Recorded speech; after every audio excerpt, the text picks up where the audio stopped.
তাকে পরিচালক হিসেবে ইতিপূর্বে দেওয়া মনোনয়ন প্রত্যাহার করা এবং 30শে মে 2025 তারিখে যেদিন শুক্রবার ছিল, বন্ধের দিন ছিল, সেদিনের একটি অফিস আদেশ দ্বারা জনাব আমিনুল ইসলামকে পরিচালক হিসেবে মনোনয়ন প্রদান, এই দুটাকে আমরা চ্যালেঞ্জ করেছিলাম।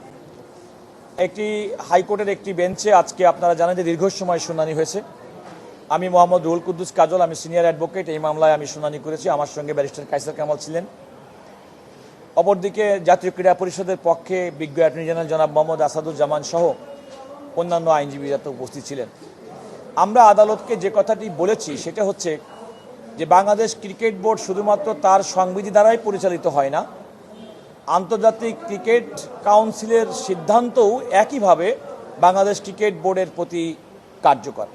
আদালতকে মূলত যেটা আমরা বলেছি যে আইসিসির বিধান অনুযায়ী কোনো সরকারি কোনো হস্তক্ষেপ এই বোর্ডের কর্মকাণ্ড পরিচালনার ক্ষেত্রে করতে পারবে না। যদি করে থাকে তাহলে এটা আইসিসির অধীনে এটাকে তারা গ্রহণযোগ্য বলে বিবেচিত হবে না, এটা মূলত। দ্বিতীয়ত আমরা বলেছি যে জনাব ফারুক আহমেদকে যে মনোনয়ন দেওয়া হয়েছিল, বাংলাদেশ ক্রিকেট বোর্ডের সংবিধানের অনুযায়ী একজন ব্যক্তিকে মনোনয়ন দেওয়ার ক্ষেত্রে জাতীয় ক্রীড়া পরিষদ দুইজনকে পরিচালক মনোনয়ন দিতে পারেন, কিন্তু আইনে এমন একজন ব্যক্তিকে তাকে শোকজ না করে তাকে বাদ দেওয়াটা